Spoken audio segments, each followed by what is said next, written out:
Hello everyone, welcome back. This is Moni in Celebrate You, and today is the very first episode of our book review. As you know, I've always loved studying. When I moved from London to Malaysia, I brought all my books with me. It's about 100 books that I was like, I cannot leave them. And books have shaped who I am today. So I'm going to start doing some videos about relevant books, important books, and giving you some insights. So this is the first episode, and I chose this book on purpose rather than just saying, hey, let's do a video. It was more of which book had a big impact in my life. This one. This is The Icarious Deception from Seth Godin, who is a marketing guru, thought leader. So the reason why I chose this book is because it was a present from a friend. Back in 2010, roughly 11, I started working with Matthew Hussey, who is a dating coach from Get the Guide. He was just getting started, and I became part of the members of staff. I would have my banking job during the week, and then weekends I would go and work with him in the seminars. And the team, we were like family. We had like such an amazing time. And one of the guys, Ed, he gave this book to me, and it's summarized in this quote: "How high will you fly?" Simple.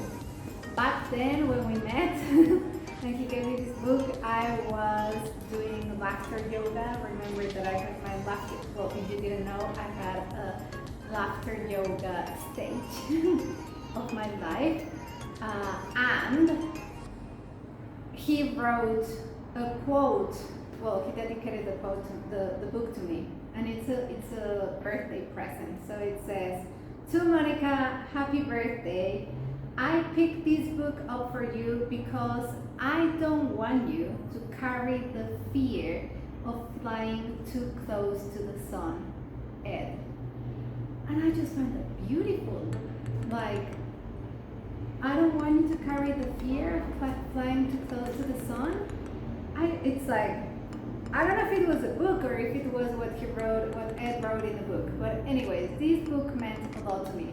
And that's why I am choosing it as the very first one to review in this new YouTube episode.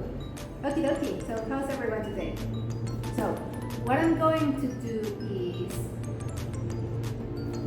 of course I read this book like years ago, and you can see all exactly the posts, is the other. But I read the book for this episode. What I did is like, I wrote some notes, not in the computer, but like properly in my notebook. So what I want to do is basically just talk through the book and then do it with the aid of my rough notes in the notebook. So let me do a quick swap. Now let's do this. Okay, so the notebook. The first thing that we need to look at is, I split this episode in two. Part 1 and part 2. So today I want to start with the Icarious Deception. So what's the Icarious Deception? So the Icarious Deception is from the Greek mythology. So you have Daedalus, and basically Daedalus, he did something and he sabotaged some of the work and projects that the king was doing. Therefore, he ended up in jail. So him and Icarious, Daedalus was Icarious' dad. So they were in jail, and Daedalus told Icarious, "I am going to create some wings for us to fly and escape jail." And he did. But the catch is, the wings, they are going to be basically pasted to your body with wax. So you cannot fly too high. Because if you fly too high and you reach the sun, then the wax is going to melt and you're going to die. You're going to fall and you're going to die. So dad and boy, they had the wings, they flew, they escaped jail, and of course Icarious, being a young Icarious, he flew up and high and high and high, and of course he flew near the sun, and the wax melted, and he fell down, and then he died. And the lesson of this story is basically, if you disobey, you're going to die. The king, Icarious' dad disobeyed the king. He ended up in jail. Do not disobey. And then Icarious disobeyed his dad, and he died. So the importance of this story is that we are conditioned by society to obey the rules, to do what we are told. We are not told to be creative and follow our dreams. We're told to follow the rules. And if you think about it, like, since we're in kindergarten, like school and all that, like, we need to follow the rules. So anyways, that is the story, but this whole book is about doing the opposite. It's not about disobeying, but it's about shining. It's about doing what you love. That's what I like it the most, because basically this metaphor is not about disobeying as such. It is about standing out is dangerous. Don't we all have fear? Yeah, I think so. Many of us have fear. But there is another part of the story. What Icarious was told by his dad was, do not fly too high because otherwise the wings will melt.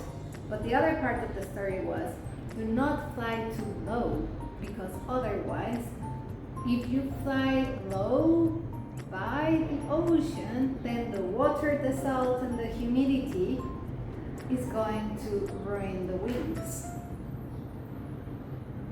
And what Seth Godin says here is, his message is, we need to learn to fly higher than we think it's possible, because we've been trained to believe that there is a cap, but we need to forget about that cap. We have been trained to live in safety, in this low and this high, and that's it. We need to live safety net.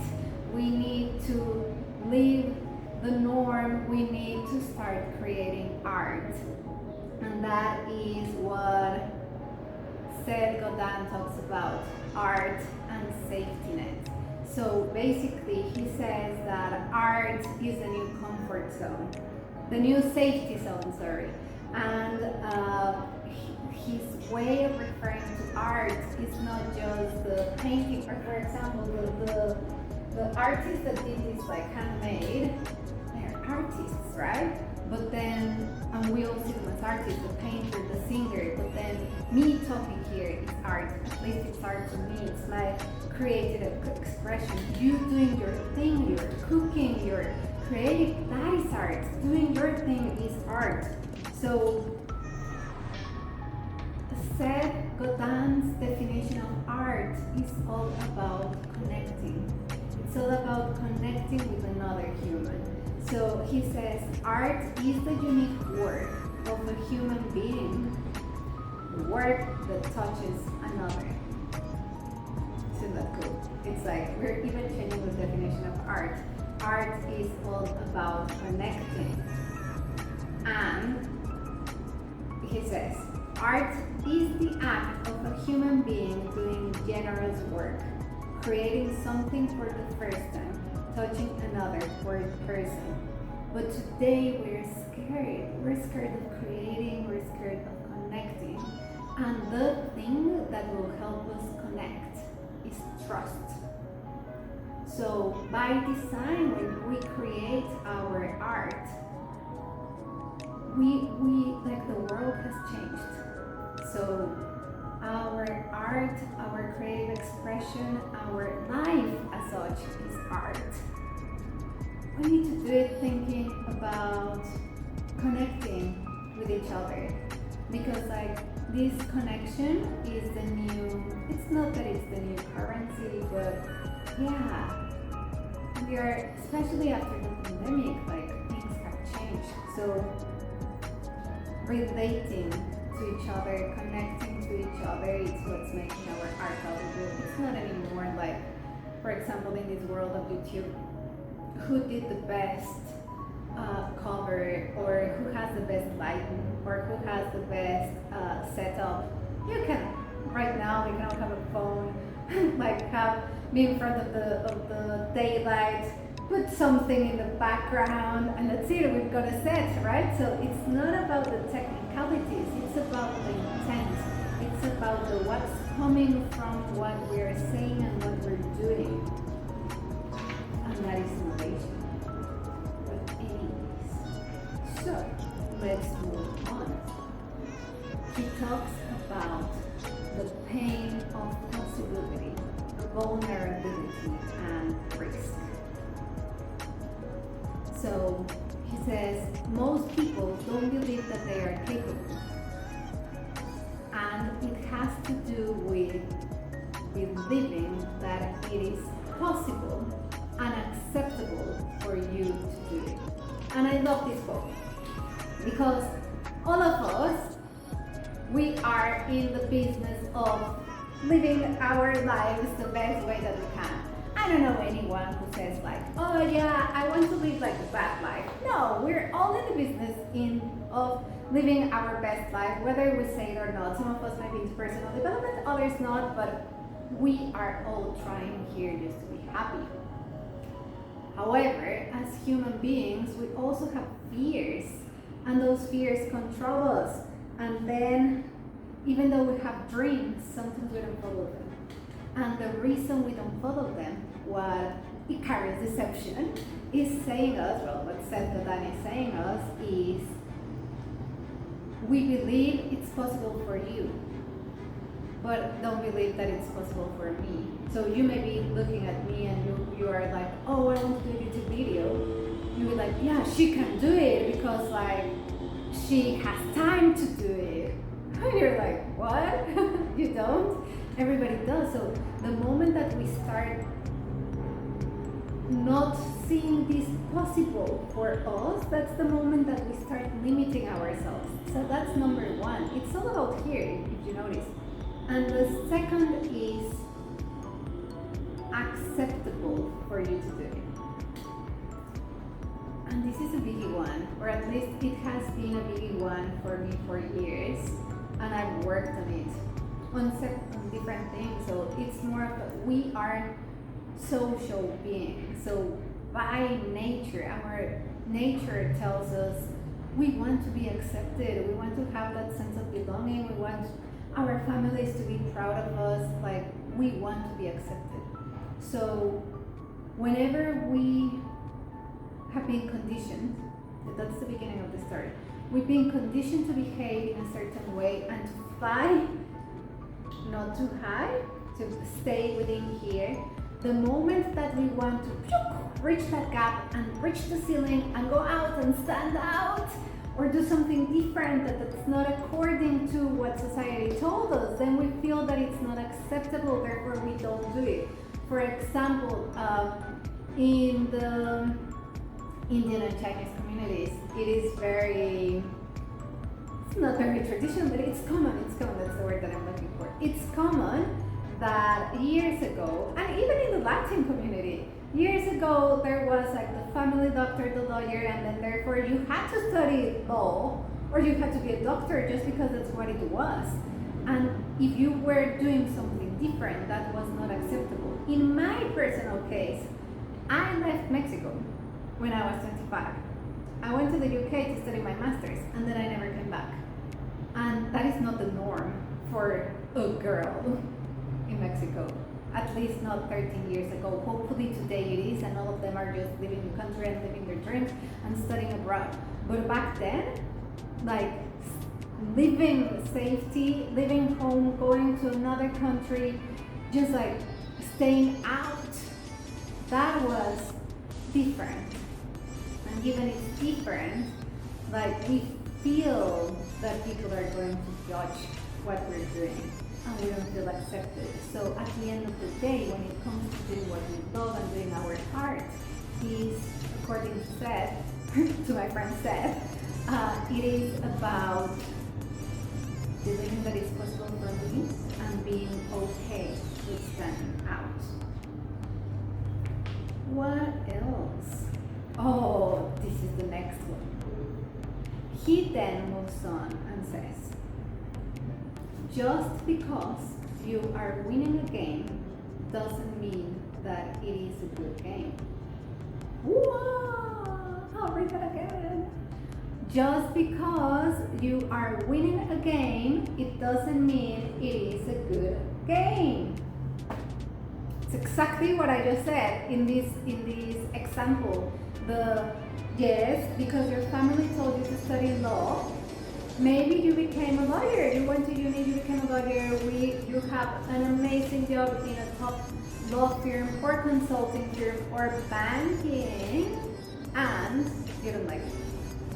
You're looking at your game and you don't like it. I was very lucky that I ended up in the fintech world many years ago by now. That saved me. I was not happy doing like the traditional banking job, but it was kind of expected as a respected career, successful career, but it's more of a, if it's successful on the outside and it's paying the bills and you don't like it, that is not successful. You have to ensure that you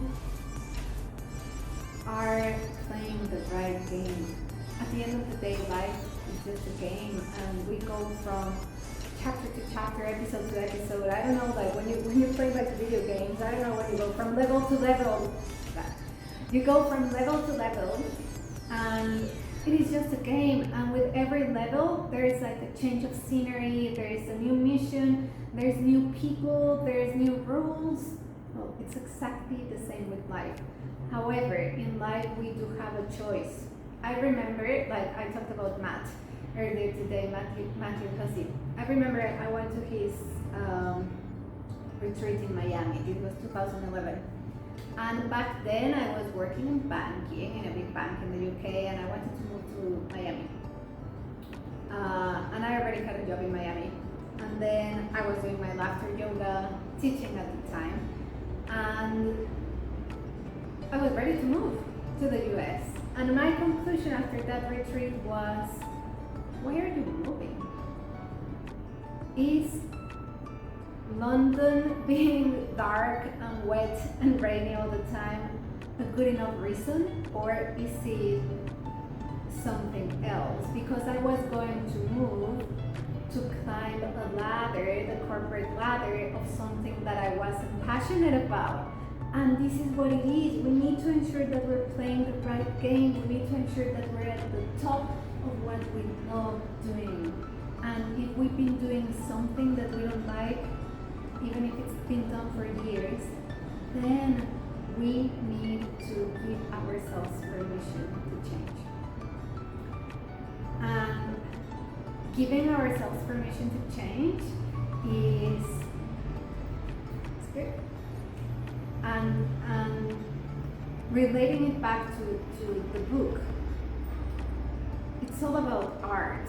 And what I've started doing is, instead of saying, oh, I'm doing a project, I'm learning Instagram, blah, blah, blah, blah, blah, blah, I need to learn all this stuff, it has to be perfect.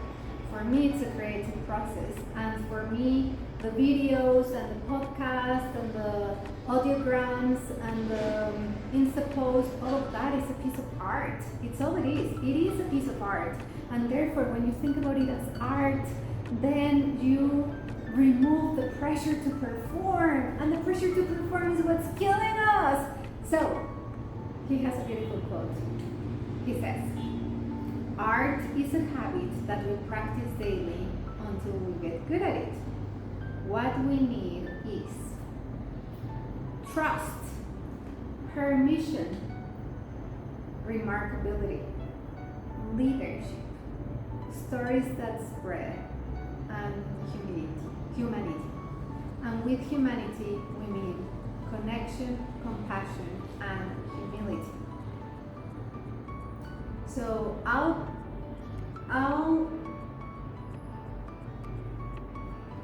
stop for a second and then just go back to those things. The things that caught my attention are trust, permission, and humanity. And that's what it's about at the end. It's about giving us permission to trust ourselves and be human. And then when we are to listen to our heart, and then when we're being human and listening to our heart, then we can get that connection, because then we're talking human to human. We're not trying to sell. We are just being in the process of being creative, getting art, doing what we love, and we do it from a connected place. So let's move on. Oh my God, we still have a lot to go. So let me then just browse through my notes and see which one is more relevant. Okay. Do not waste a moment. Every moment we wait is a wasted moment. A door that closes, possibility to not be opened again. Do not wait. There is not going to be the perfect time, nor the perfect money, not the perfect video, not the perfect post, not the perfect sale, not the perfect pitch. Just get started. Not the perfect setup, not the perfect weather. Just get started and do not waste time. Time is our most precious. Time and health are our most precious resources. So don't waste time and instead risk rejection. That is cool, isn't it? He says, art requires the artist to care enough to do something when he knows it may not work. Art is intended to connect, and it is risky because we fear that we create and that it's rejected, that people don't like it. That's what we fear the most. And his advice is, what if we embrace fear instead? He says, you are meant to be an artist doing the difficult work of connection. Wow! Especially for all those of you and me who are people. Giving permission. We're going to give them permission to go and connect. But anyways, connection. It's not that we're giving permission to go and connect. Connection is human. It's a very powerful human emotion that we're all craving. We all crave connection.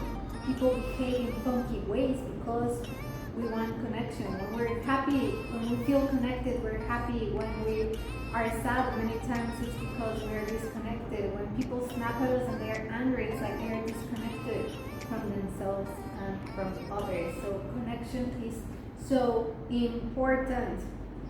And Seth Godin says that everyone is lonely and everyone is looking to connect. So if with your project, with your life, with your holidays, with your day-to-day creations, you can connect better with yourself, then you can connect better with others. There is no such thing as rejection. You are just putting a hand out there to connect. And whomever wants to connect with you will connect. Whomever resonates will connect. We don't have to connect with the most people. We will connect with the people that we are meant to connect with. So in order to cope from a mindset perspective with that fear of starting a new project, that fear of failing, that fear of rejecting, he says, if you have no idea what you're doing, if you did,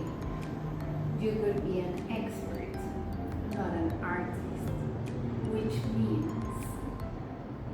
we're not supposed to be experts. We're supposed to figure it out as we go. If we were experts, then it's not art and it's not like creative expression. It is just like more of a science and like technical. But if we are in the business of connecting and creating and living our best lives, which we all are, then give yourself permission to be an artist.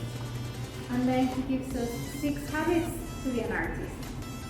Sit alone in quiet time. Learn something new without apparent benefit. Ask for bold feedback. Spend time encouraging others. Teach with the intent of making change. And ship something you created. So, I'll give you some questions as we go towards the end. Still have a little bit to go. But he has 4 questions. How do I get more? Versus how can I give more? How do I warranty success? Versus how do I risk failure? Where is the map? Versus where is the wilderness? Where's the adventure? And especially when the business has started, do I have enough money? Versus have I made enough art? How about we start measuring? I know we live in a capitalist world and we all love money and we need money and money is important. But how about we can combine money and purpose and impact? And instead of saying, oh, my business objective is to have this many sales and to have this many thousands of dollars per month, what about we say, in addition to that, or it's more of my objective is to create this much art and impact these much people, and the result of that energy exchange, then I can add value to people, and then I will get the dollars that I'm looking for, instead of going and chasing the dollars. It has a very different energy behind it. Okay, so then you will be saying, yes, Moni, but there's always a but. But what if we fail? We can go, and especially with that thing that you said about like not focusing much more on money and just focusing on creating art. Yes, I can have that beautiful mindset. It's like, what if I cannot connect?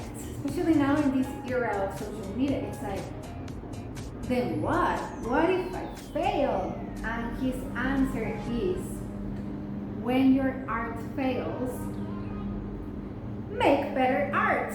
As simple as that. And fly closer to the sun. Become naked and vulnerable in front of those you give your art to. Seek to make a connection and commit to having impact. It may not work, but are you willing to take it? Wow, I love it! See, it's a really good book. Okie dokie. So it's all about, let's repeat that. I love those phrases. So, what if we fail? When your art fails, it's as simple as make better art. Fly closer to the sun. Become naked and vulnerable in front of those who give your art to. Seek to make a connection. Commit to having impact. It may not work, but are you willing to take the risk? Are you? I am. You've seen it. I've been making all these experiments.